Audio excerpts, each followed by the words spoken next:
Shabbat shalom. This is strange.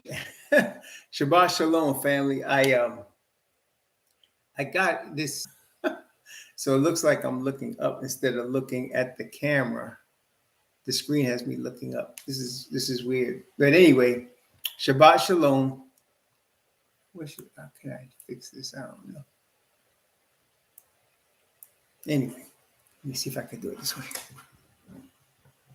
Oh, yeah. Guess I can't. All right, I'll have to adjust it later. All right, anyway, Shabbat Shalom, family. Glory and honor to our Father, Yah, the creator of heaven and earth, the sea, and all that in them is. Glory and honor to his name, and the Messiah, YHWH, the soon coming or returning King of the earth, given to him by Father, Yah, the creator of heaven and earth, the sea, and all that in them is. Glory and honor to their name. Greetings to the 12 tribes of Israel scattered into the four corners of the earth because of slavery. Greetings because we've been scattered because we worshiped other gods, but now we are returning as we are being awakened by the Father's Spirit. We're returning to our God. Praise the Most High. Glory and honor to the Father, and greetings to the 12 tribes scattered into the four corners of the earth. Also to the 144,000 who are among them. The 144,000 who are the forerunners of the return of Messiah and the establishment of his kingdom. To give a call, or are giving a call to Babylon, to call the precious souls of the Father out of Babylon's worship system. Greetings. And to the precious Gentiles. The Gentiles, the children of Shem, the children of Yafet, of the children of Ham, who have been called out of Babylon, as aforementioned, and are now receiving the perfect righteousness, the clothing offered by Father, through Messiah. Greetings. Greetings to the chat. Hebrew is Wanda, Isha Shama, and Brother Frank, Brother Gary Joseph, Yafi, Shabbat Shalom, Brother Mark, Akawamba and Yah, Brother Chaplain Lewis, been a minute. Psalm 119, only one way, superstar, Brother Stephen Kelly. Greetings to all of you. Glory and honor to the Father, Yah. We have been studying Genesis, and today we have a very, of course, important study. Brandon Beckman, Shabbat Shalom, Yasharala, Shabbat Shalom, Yakoba, my brother Ben Israel, Yasharala, Shabbat Shalom. Today we have a very important study on in Genesis, and it's there are different trainings that the Father puts his people through. We're all being trained, brothers and sisters. We're being trained and developed. We're being trained and developed so that we can be, as the Bible says. In fact, let's take a look at Romans chapter 8. Romans chapter 8. We're being developed so that we can be as the Father would have us. And how would he have us? Well, Romans chapter 8. Let's take a look. Romans chapter 8. Romans chapter 8. I'm going to begin in Romans chapter 8. Let's see. I'm going to begin at verse 27. Romans chapter 8, beginning at verse 27 and going from verse 27 down to verse 30. Romans chapter 8 from verse 27 down to verse 30. And he that searcheth the hearts knoweth what is the mind of the Spirit, because he maketh intercession for the saints according to the will of Yah. And we know that all things work together for good to them that love Yah, to them who are the called according to his purpose.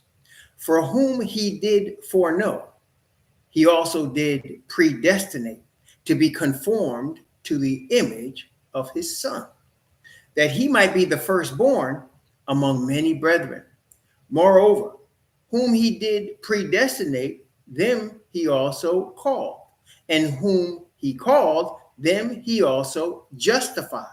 And whom he justified, them he also glorified. So as we know, It is predestinated that the Father chose Israel as his chosen people, the bloodline of Abraham, Isaac, and Jacob. It is predestinated that the Father chose them, and if he chose them, as the word just told us, he predestinated them to be called, and they're called by his name. He gave the name Israel. It wasn't anybody else. No man said we're going to call ourselves Israel. Jacob was told, your name is no more Israel, Jacob, but Israel. And then he called him, and because he called him, he also justified him or declared him innocent. And as we know, that declaration of innocence in being justified comes from trusting in the righteousness of the Father, as we saw with Abraham last week. And then also he glorified, which means that's the next step for us. That's the next step. So glorifying, the glorification of the saints means we have not only been born again in the spirit, that our minds have been changed, that we are in the image of the Messiah in terms of character and spirit, and that also then, we will, as we saw in 1 Corinthians chapter 15, we will get new bodies that is not the same as the flesh we have now, but it will be flesh of a glorified person.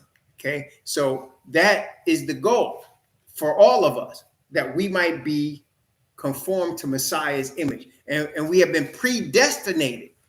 See, if you came to the Messiah, if you came to the truth in the word, if you came to surrender to the Father Yah, to surrender your life so that you are now seeking the glorification of your Father.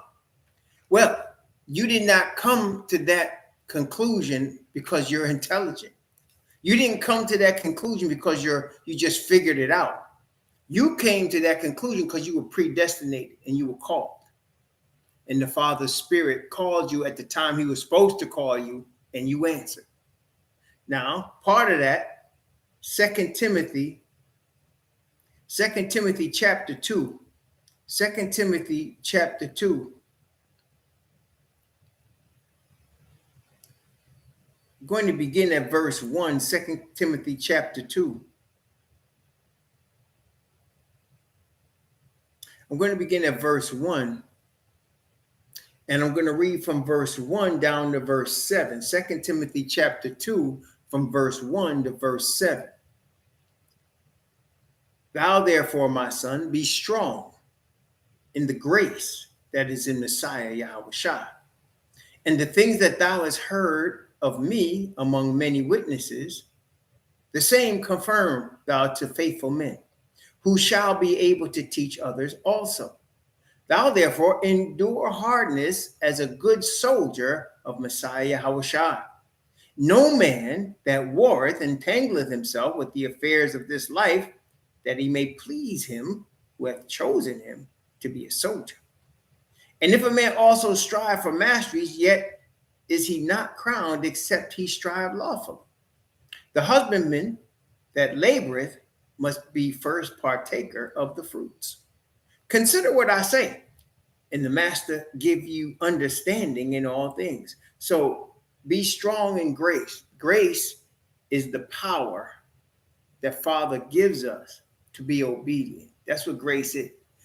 You're not, and I'm not obedient because we just chose within ourselves to be obedient. Unlike some religions that teach that we're all part of God, we're all got God in us. That's not what the Bible teaches us. The man as God is a Satan's doctrine. No, when we decide that we're going to want to follow the Father, what's going on here? Messiah taught us no man comes to him except we were drawn by the Father. So we know we were drawn by the Father, and he put upon us his spirit that caused us to want to be obedient. That's grace. He forgive us our sins, of all our sins in the past, and covers us with righteousness. We don't deserve that, but he does that. That's grace. And that spirit that he covers us, that perfect righteousness, is what gives us the desire to be obedient and the power to be obedient. So he's saying, be strong in that grace. Be strong. Because one of the things we need, brethren, is faith. right? Without faith, it's impossible to please Yah. He that cometh to Yah must believe that he is, and that is reward of them that diligently seek him. But another thing involved with faith and involved with grace that all of us need and few of us have, and that only the power of grace can give us, is patience. Patience is something that all of us need. I know myself, most of my problems have been lack of patience and not waiting on the Most High. And brethren, I know for myself, and I'm sure you can also bear witness, since the time that I knew the Most High, there's been many times in the years since, and I first consciously decided to follow the Most High, well, when I was 12, but as an adult, when I was 21 years old. And since that time, and I'm now 62, so it's been 41 years. Over that period of time, I have found myself many times in situations where I was just being told by the Spirit to wait. And I didn't want to wait. Have y'all ever experienced that? You're being told to wait. The word and the Spirit is telling you, and that's all you're doing. You're just waiting. Like a lot of people can understand that from this COVID, because in 2020, a lot of people were either put in working from home like I was, or out of work completely, depending on the industry you were in. And you had to what? You had to wait. You had to wait on the Father for him to guide you and direct your path through that, to guide you through that experience. And like I said, for me, I can't even tell you how many times it's happened to me over 41 years, but it's been a lot. There's been many times when we just wait. You know, sometimes when I was working for myself as self-employment, it seemed like all my leads, when you're self-employed, you get what you call leads. Leads are possibilities for business that would lead to payment because you're working on your own. So you basically working on straight commission. And I wouldn't have any leads, or I would have went through all my leads and I had to wait. And my wife and I developed a saying at that time. We would say, because we experienced it, all it takes is one phone call to change everything. And that happened to us a lot. All it would take was one phone call. And that's usually what would happen. We'd be waiting, we'd be going through any little savings we had until we was down to bare bones. What my wife and I have learned to call survival mode. And many of us have been in survival mode. Survival mode is, you don't have enough money to pay everything, right? You don't have enough money. So you got to decide the priorities, right? So since we had little children most of the time, the priorities would be first food. Okay, we got to make sure everybody gets to eat. And then after that, if we can keep the phone on, because I needed the phone at that time for my business. And then after that, it would be prioritized like that. Sometimes it'd be electric bills. Sometimes it'd be the mortgage or the rent. Usually that came later. Usually there wasn't enough to cover everything. We was looking at the food first. So we was in survival mode. So we would also, over the years, like my wife and I have been married, like I said, 39 years. Over the course of that time, we learned when we both would know when it was survival mode. And we knew what survival mode meant. One of the things survival mode meant was you had to wait on the Most High. And I had learned that the hard way. I would get desperate and try to do things that the Most High wouldn't have me do. And usually, every time, it would bite me in the behind. And so most of the years when we were in wait mode or survival mode, it's just times where we just had to just wait on the Most High. Now, brethren, these experiences got us closer to the Father, got us closer to the Word. We would be praying more. we would be seeking to do his will, seeking to search ourselves, and learn how to do that. I had to even learn how to do that, brethren, because oftentimes I was so caught up in worry, so caught up in how am I going to get this done, that I would be sinning against the Father and things and not knowing. Also, during these type of times, I would gain weight because I was always nervous. And in nervous, I would reach for junk food because it was cheap and it would comfort me at that time. And I would eat garbage and I would gain weight. So if you see pictures of me and you see me more heavier than normal, normally those are stress times because I was really reaching for comfort food at that time, at those times.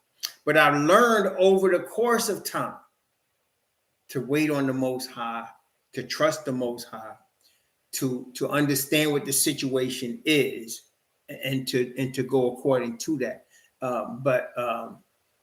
Stress eating, man. It took me a long time.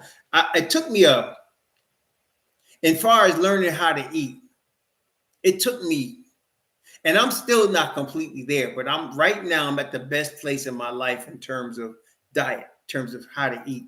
And it took me all of that time. I would say, the whole 41 years, how to eat, because between stress eating and then the dietary practices of when I was in the SDA church, as I left now, they weren't as good as I thought they were. They weren't as from the Most High. But all of these things, all of these stresses and the different things I would eat and going in different diets and stuff, it took me all of this time to get where I'm at right now, to where I need to eat. But all of that was part of the growth and development of me. Yeah, so it's a journey, brethren. It's a journey. So you get experience, and the experience causes you to grow in knowledge and in the spirit. Okay, you get that experience and it causes you to grow. You learn from your experiences. The Father will be putting us through experiences. When he talks about being a good soldier, soldiers, brethren, are trained, right? A soldier in a regular army, in a regular military force, is trained, right? A soldier's trained to be, and they're placed in situations purposely, and they're trained. And not only that, soldiers are trained killer. What a soldier is, really, that's what you're being taught to do, right? You're being taught to be a trained killer. Well, a soldier for the Most High is not taught to be a trained killer. You're taught to be a trained faith walk. You're taught to be a trained faith walk when you wait, and you're reading his word and you're leaning on the word. Okay, you lean on. Yeah, you probably should refresh, Mark. I think it's your computer. Most High blessing. So that's part of this thing. So today we're talking about Genesis chapter 16, and generally, brethren, generally speaking, once you even have, when you have experience in this walk, the testing continues. Brethren, it never stops. The testing will stop when we're on the sea of glass. But until that time, the testing will continue. Look at Abraham. So Abraham was called by the Spirit to leave his family. We saw that in Genesis chapter 12. We saw that in Genesis chapter 12. That's a good question. Sports fan Ponto asked, does the testing ever get easier? No. It doesn't get easier, but the experience teaches you how to handle it, right? So like if you are trained, let's say you're a trained person in the medical field, right? You're trained in the medical field. And you work in an emergency room. Some brothers are doing that, working in an emergency room, working in first responders, right? So every time you get a situation that arises where you're needed, either in the emergency room or first responder, there's a shooting, somebody's shot, it's never pretty. But your experience teaches you how to handle it, teaches you, and that learning in terms of how to handle it, it doesn't make it easier, but what it does, it makes you more confident. Does that make sense? It makes you more confident that you know what you're doing and you're going to get through it. So that when my wife and I are going into survival mode, it's never comfortable, but we're confident, having been through it many times. For example, this summer, I did not work the whole summer. I was laid off on May the 5th, and I just started working this Monday, right? And so it was a walk of faith this summer, the whole summer until this past Monday, okay? Waiting on the Most High. Now, like I said, I've been in this situation before. Y'all never heard me complain about it. Y'all never heard me panic. Why? Because I've been through this situation before. It's not the first, second, or third time. I've been through this situation before. Okay, so it didn't make it easier. You know, there were days where I couldn't sleep. There were days when I'm worried about it, but I've been through this situation before. And that experience gave me hope and faith that the Most High has this whole thing under control. Okay. And so that's an example. So, like I said, my wife and I never panicked about it, and once in a while we'd speak and say the Most High got us. That's all we would say. And being together for 39 years, we both knew what that meant. The Most High got us. That's all we would say. And then we just go on. Sometimes I even felt kind of guilty because I'm like, here I am, the Most High providing for my needs. I'm not working. It's like I'm getting the summer off, right? I want to work. And then I got hired in June. I got laid off May the 5th, and I actually got hired in June. But the background process took much longer than I was used to. So I knew I had a job, and then sometimes things would come on my mind. Maybe they found something, or maybe something wrong. Maybe they're going to change their mind, stuff like that. And I would just say, no, the Most High didn't bring me this far to drop me. And I would remind myself from the word, from experience, from promises. And that's when, that was a great question that sports fan Pronto asked, because that's to let you know. So it's not easy. It wasn't easy going through it, but I had experience with that. It wasn't new to me, right? It wasn't something that I never dealt with before. So I understood, and then I could hold firm on the faith because I've been through this before, right? It's not the first time. So Abraham was called to leave his family. And he knew from Noah about the promise to Shem of the land of Canaan. And the father chose him, said, okay, you leave your family and you go to the land. Okay, praise the Most High, Mark. So you leave your family, you go to the land. Abraham at this time is 75. His wife, Sarai, is 65. And he's leaving to go to this land. So that's a faith walk right there. So he goes. And then the Most High promised him, I'm going to make you a great nation. Then the Most High promised him with the blood of animals that he's going to fulfill this promise. Okay? So now they're waiting on the Most High. Now, chapter 16 is a temptation that all of us have had. What's the temptation? Stop waiting. That's the temptation. Stop waiting. And I don't want to say you lose your faith, but you start thinking you can fulfill it in some action you're taking that you're not supposed to take. Is that y'all ever done that? You're going to fulfill what you know to be true by taking an action that you shouldn't take, that you should be just waiting. See, when you are waiting, sometimes, brethren, when you're waiting, it's just that. Like if you're in a waiting room waiting for a doctor, or you're waiting, online, you can't make it go any faster. No matter what you do. If you try to cut the line, you might get in a fight. And then in these days, somebody might be packing something and you might get more than you bargained for. You got to wait. Right? You want to force it. And when you do that, generally you create a problem. Now, since I know we've all been through it, you create enough problems and you start to say, okay, I ain't going to do that. Okay, all right, I'm going to wait. That experience of having done it causes you to say, okay, I'm going to wait. I'm going to wait. All right? That's what I'm saying. So it doesn't get any easier. You know, I'm down here in Florida, man, and I'm really finding out that I really like the heat. I don't know. I think it's the Hebrew blood. I just like the heat. I was born and raised in the Northeast in New York. And I always like the fall. I like seeing my breath in the fall, but I don't want to see that no more, right?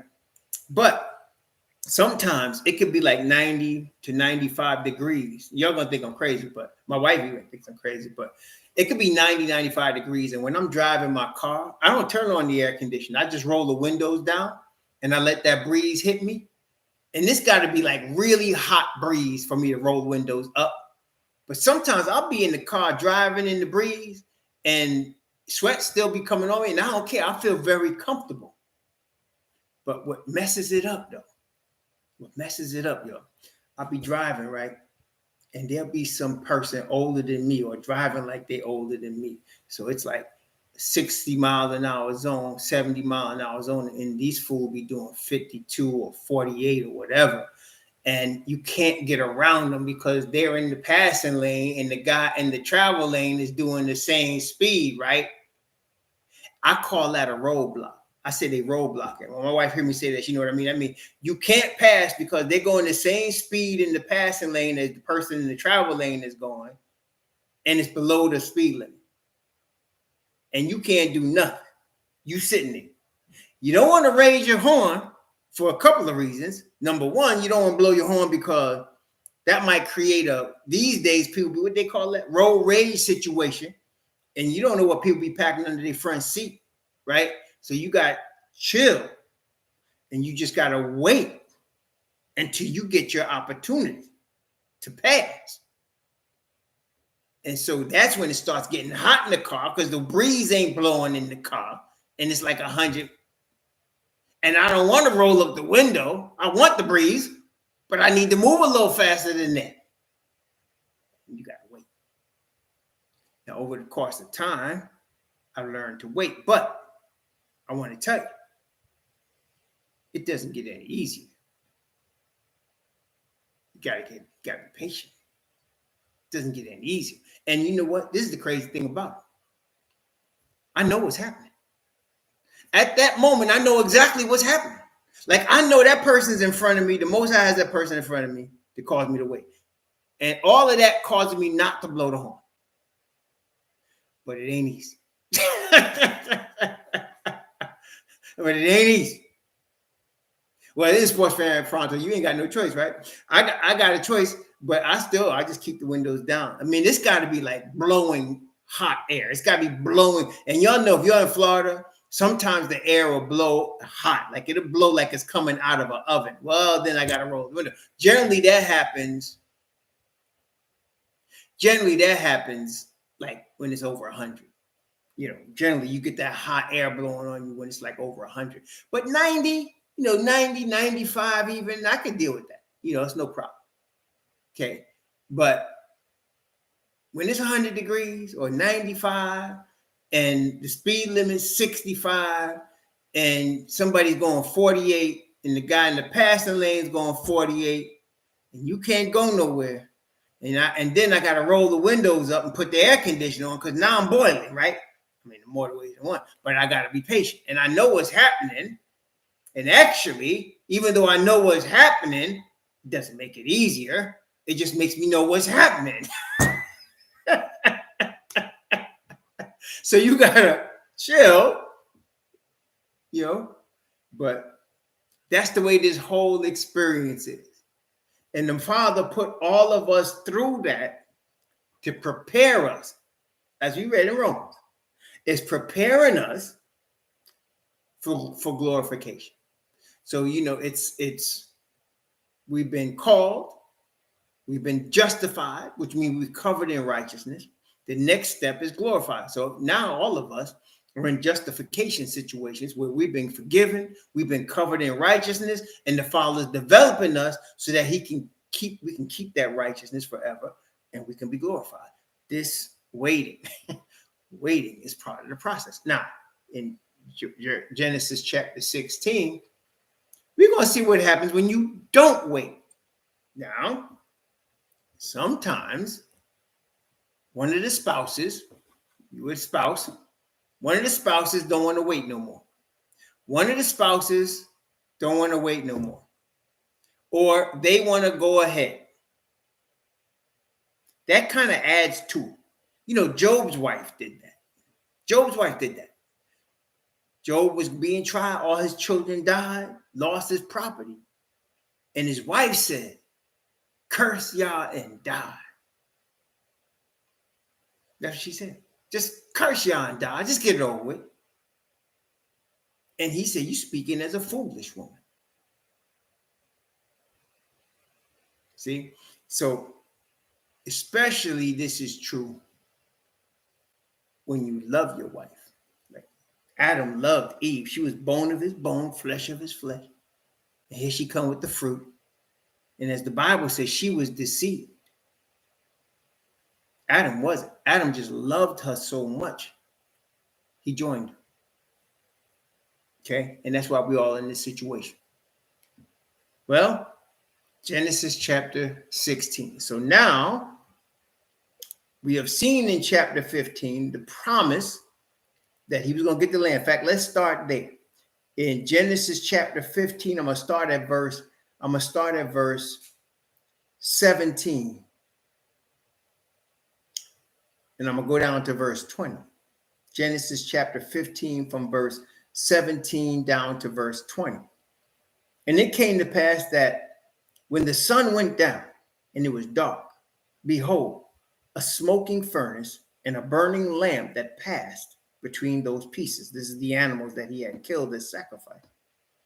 And the same day, Yahweh made a covenant with Abram, saying, unto thy seed have I given this land, from the river of Egypt unto the great river, the river Euphrates.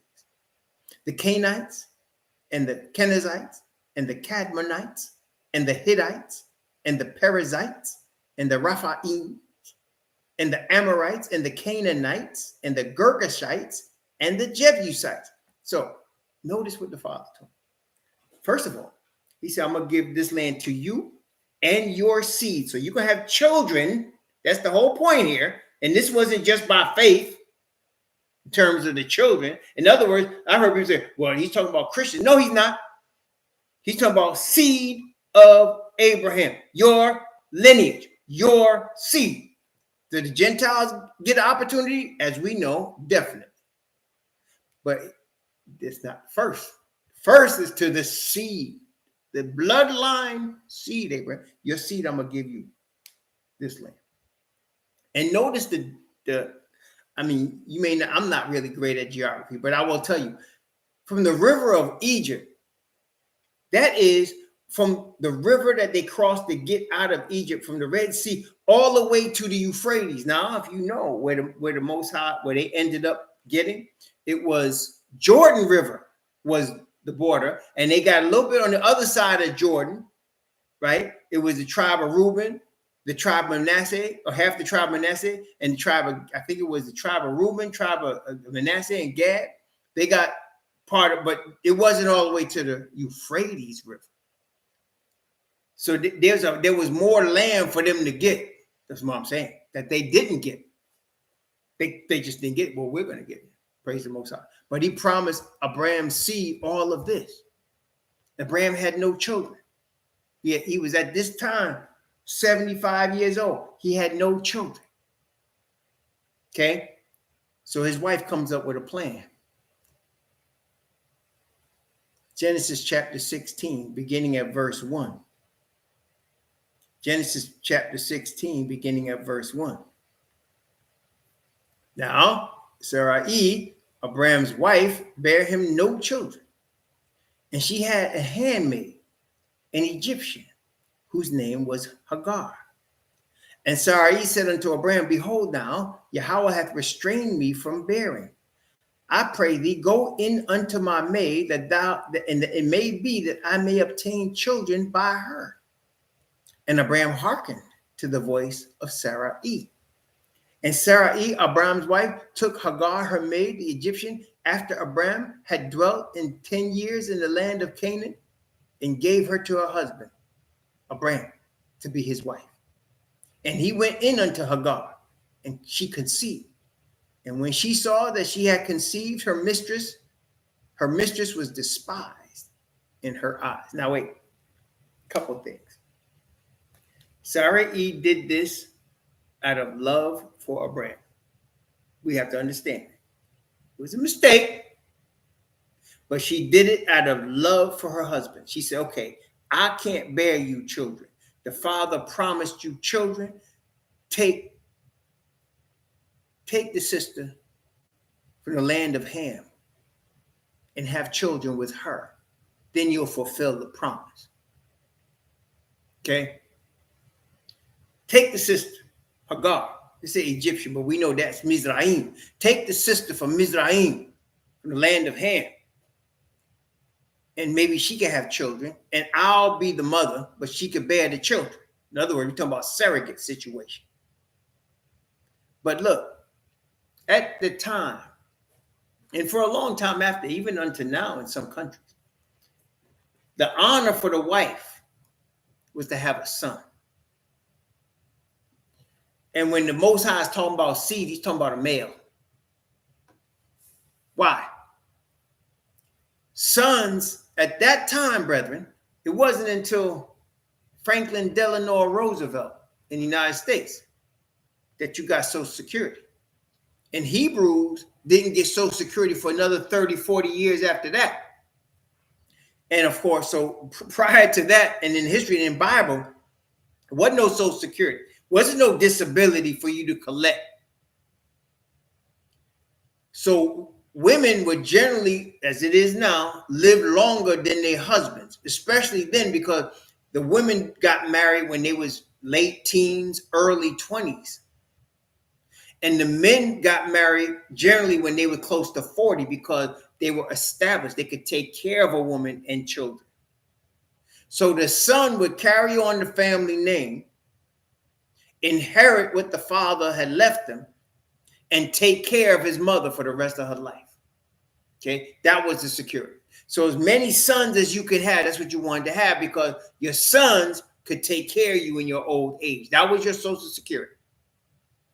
The men were expected to work and run their businesses. That's what they did. They had businesses at that time. Everybody had like a trade. You know, you were a carpenter, you were a farmer, you were a cattleman, you know, you might have been a servant, but you were making earnings to take care of the woman and whatever children you had.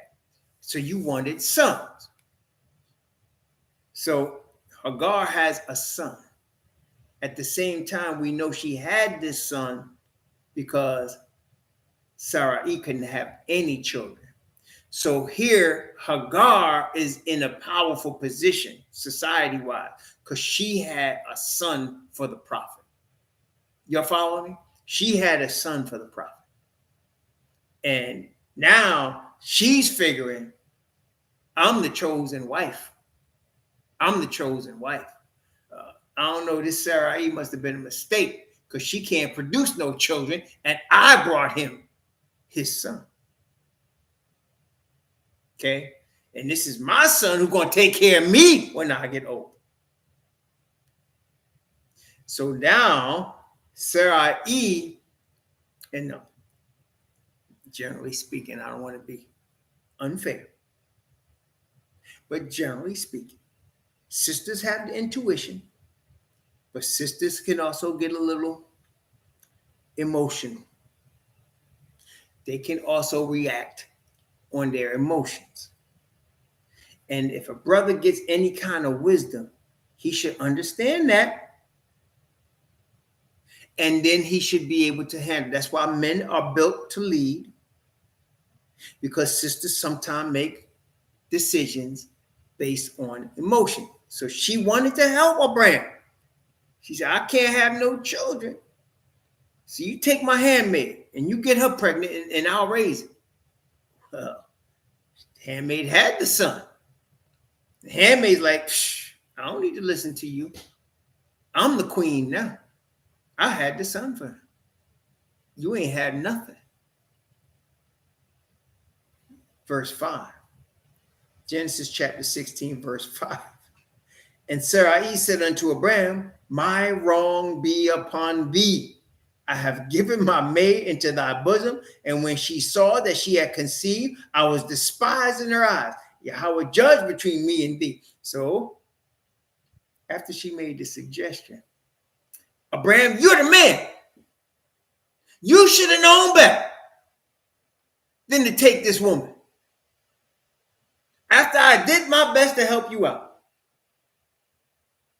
Now she actually looking down on me. Brethren, the Bible tells you, better to dwell in the wilderness than with a brawling woman in a wide house. If mama's not happy, in other words, nobody's happy. If mama's not happy, nobody's happy. One thing you don't want when you're 75 years old, or at any time, but especially when you're 75 years old, one thing you don't want, brethren, I'm going to tell you right now, drama. You don't want no drama. You don't want no drama. I got one of my favorite cousins, man. I don't know. It's like drama follows this brother everywhere he goes. He brings drama. And no matter what, I said, cuz, look, I'll help you, man. But don't bring no drama. No matter what I tell him, it's just a matter of time. He's going to bring drama. And then I'm going to cut him off for a minute, let him cool off, and we come back again, right? One thing you don't want is drama.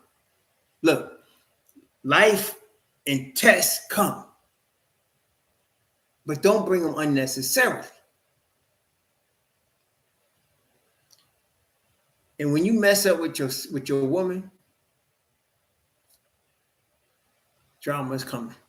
Now, what you want is you want your woman and you to get to the place where you come through some situation and there's no drama or very little. Drama is reduced. Like, like I said, this summer, my wife and I were cool. She wasn't tripping. I wasn't tripping. It was just like, Most High God. That's from experience. Okay? In the past, in the beginning, but now, both of us understand. It's cool. We can actually comfort each other. Sisters, it's nature, right? You naturally, you express yourself. Sisters just do that. They just express themselves. That's just how they are. That's why, I never argue with anybody, but especially with a woman. If a woman wants to argue with me, one thing I know she wants. What she wants is the last word. That's what she wants. And I'll let her have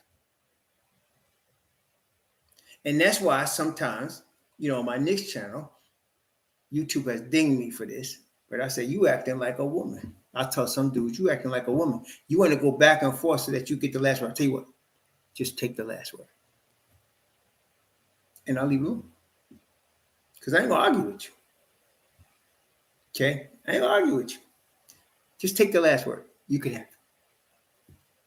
You understand? Brothers, gain wisdom. Leave it. And sisters, try not to argue with your man. No real man's going to want no woman to walk over him. And when you start trying to get the last word and over talking him, to him, you're disrespecting him and you're trying to walk over him. You may not think that, but that's what you're doing. Don't do that. You want peace. We always say, brothers and sisters, what we always say to each other? Shalom. What does shalom mean? Peace. Why? Because you rather have peace. You rather have peace. right? Don't let anything break your peace. That's part of the experience you're gaining with these trials as well. You try to keep peace through the whole thing. I praise the Most High. Like I said, I didn't work from May the 5th all the way to this past Monday is my first day, July 31st, right? No arguments, no, just calm peace. See? From experience, you want peace. Sisters, that's what the brother wants. Peace. Peace. Shalom. Praise the Most High. Now she's mad because, oh yeah, he delivered us. Now she's mad. Sarah's mad. Sarai's mad because he went and had the woman that she told him to have, and the woman acting up. Okay, verse 6. But Abram said unto Sarai, Abram was wise. Behold, thy maid is in thy hand. Do to her as it pleaseth thee. And when Sarah dealt hardly with her, she fled from her face. So he appeased his wife by saying, "Listen, man, she's your servant. Yes, she carrying my child, but do what you want. You still the queen. You can let her know that." And you sisters, you know what? Men are generally physically stronger than the woman, but don't let that fool you. She could fix you without lifting a finger. Okay. And when sisters are warring with each other, there's no fight in any ring. There's no Errol Spence versus Crawford fight. Like the real war that happens when two sisters are seriously warring. And I'm not talking about boxing in a ring. I'm talking about just they don't need no problems. That's serious. And they don't necessarily throw a blow at each other, but man, oh man, you know there can be some problems. So when he told Sarai that her Hagar was going to have hell to pay, and she did, so much so, she ran. Okay, she ran. All right. Verse 7 and 8. And the angel of Yahweh found her by a fountain of water in the wilderness, by the fountain in the way to Shur. And he said, Hagar, Sarai's maid. And he said, Hagar, Sarai's maid, whence camest thou? Whither wilt thou go? And she said, I flee from the face of my mistress, Sarai. And the angel of Yahweh said unto her, return to thy mistress and submit thyself into her hands. Now this is deep. Father sent an angel of the Most High to Hagar. Now this is big time because he's sending an angel to you.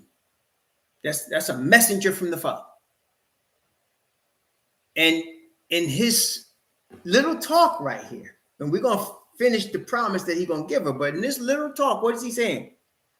Submit yourself to the queen. Don't act a fool now. In other words, stop looking down on her. That's what he's saying. Sarai is the wife of my chosen messenger. Submit yourself to her. Yeah, you carrying the seed, but don't get high and mighty. Don't start. Then he gives her the promise. Verse 10. And the angel of Yahweh said unto her, I will multiply thy seed exceeding, that it shall not be numbered for multitude. And the angel of Yahweh said unto her, behold, thou art with child, and shalt bear a son, and shalt call his name Ishmael, because Yahweh hath heard thy affliction. Now this is powerful. Brethren, first of all, what we know from here about Ishmael. Number one, he wasn't a Muslim. There was no Islam here. Islam wouldn't come along until 4,000 years later with Muhammad. Number two, yes, he was a Hebrew, a Shemite Hebrew. Okay. Number 3, he was not only a Hebrew, but his mother was a Hamite. And later we will find out when Abram sends her away, she goes back to Africa with her son. And she arranges his wife, a Hamite. So what do we know about Ishmael? He was taken back to the continent, and his multitude grew there. Y'all got me? He wasn't no Arab in the so-called Middle East. He was a Hebrew Shemite, and he went back to Africa and married into his tribe. And let me tell you something else.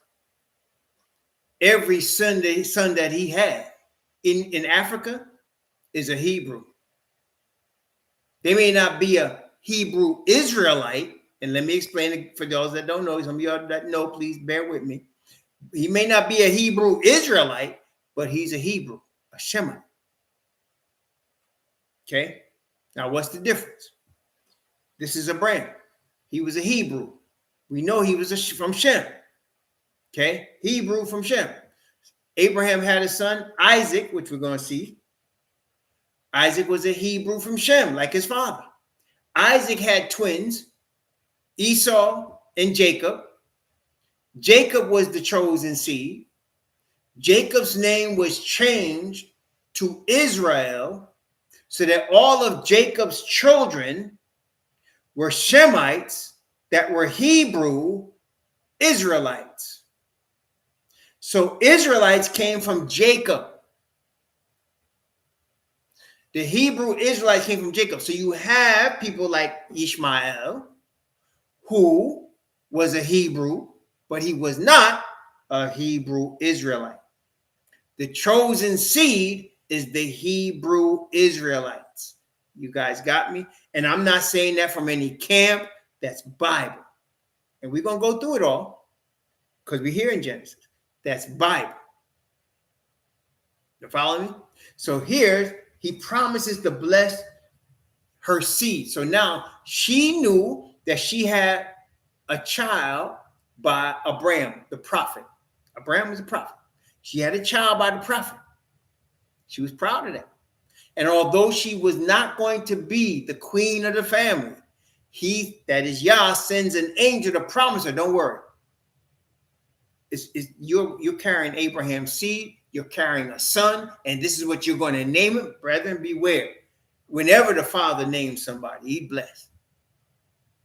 Okay? The father named Abraham his name. The father named Isaac his name. The father named Jacob his name, Israel. And he now named Ishmael. Named him. Ishmael means Father heard your call. You called to the Father. He heard you. Okay? He heard you. That's what he said. Because he had heard thy affliction. He heard you. I'm going to bless your seed. So he's promising her, your seed's going to be a nation. Because not going to be the chosen nation, but it's going to be a nation.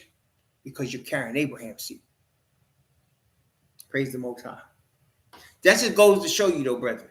See, that's why we are Abraham's seed.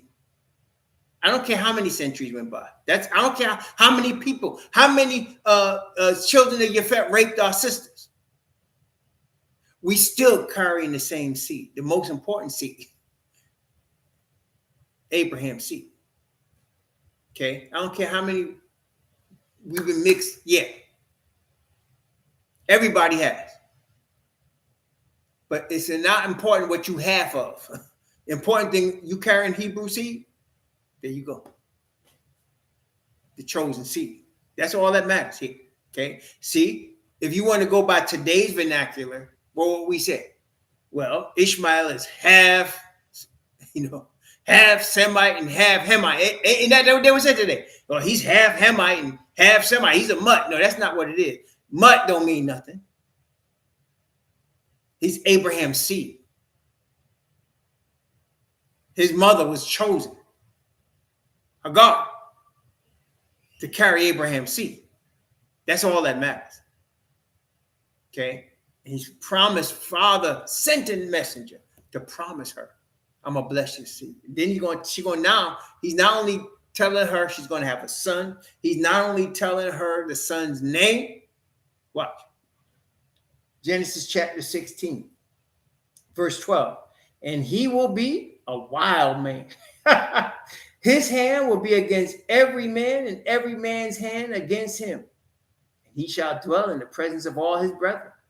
And she called the name of Yahweh that spake unto her, Thou Yah seest me, El Roy. For she said, I have also here looked after him that seeth me. Wherefore the well was called Bir Lahai Roy. Behold, it is between Kadesh and Beerah. And Hagar bare Abram a son. And Abram called his son's name, which Hagar bare, Ishmael. And Abram was 86 years old when Hagar bare Ishmael to Abram. So now he's 86 years old. He has this child. Okay, he's happy he's got a child. But this isn't the promised seed. This was them trying to go ahead of the father. But the father worked it out for them. Okay, and he had a promised seed. But as we're going to see, the drama didn't stop there. As we're going to see, the drama did not stop there. So we're gonna go forward here, and tomorrow we'll look at chapter 17 and see this continue. But again, the father promised Abraham a seed. This is not the promised seed, but because it is Abraham's seed, the father gonna bless that because it's his seed. And he's a Hebrew Shemite of the seed of Abraham. That's the most important thing we need to know here. And he told Hagar, submit to the mistress. She's the promise. She's the wife of promise. She's the queen here. Yes, you have his seed, and I'm going to bless that seed. I'm going to bless it. He's going to be a wild brother, but I'm going to bless him. Okay? So yes, two nations, at least two, actually, more than two. When after Sarah died, you'll see he had more than two. He had others. Abraham had others by another woman, by other women. So we'll see that too. But the chosen seed, as also we'll see, was from Sarai. Okay, that was the chosen seed. Okay. Well, praise the Most High, brethren. That's a lesson that all of us, not that we should learn, brother. If you're going to stand on the sea of glass, and I know we all intend to be there, you must learn this lesson. You must learn it. This is a class that you got to pass to graduate. And if you keep failing it, you're just going to keep taking it. The Father going to keep giving you the class. You might fail 4 years, 5 years, 10 years. You're gonna have to take this course. This is a course you got to pass in order to get on the sea of glass. To get into the kingdom, patience. And of course, faith with that, as Abraham showed us in leaving his house and his father's family. That's right. You gotta pass this one. You got to pass. And every time you fail, the area of the test you fail, that's what he's going to test you on next. He's going to get back, work with you, take you right back to the place where you failed the test for you to pass the test. All of us have this, brother. This is part of all of us. Okay? Yeah. Patience. Patience. Yes, there you go, Akawan Banya. So we all must pass the test of patience, all of us. And I think I've been a little hard on the sisters, but I will say this about the sisters. Once, because they're not using muscle to get what they want, sisters a lot of times are way more patient and way more ready to wait than brothers are. Okay? Way more ready to wait. They'll just wait. Especially, sometimes you could do a sister wrong. She won't get at you right away. She's going to wait. You rather her come out right away. You rather her come out at you right off than just wait.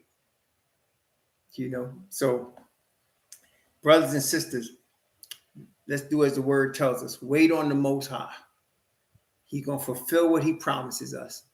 That's right. He wants us to wait on him and trust his word. That's what the waiting game is about. Trusting him, trusting his word, trusting what he's told us. That's what Abram was told. He's going to have a great nation. He has to wait on the word of the Most High. He has to wait on the word of the Most High. Praise the Most High. May the Most High bless you and keep you.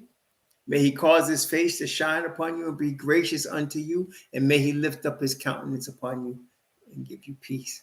Shalom, family.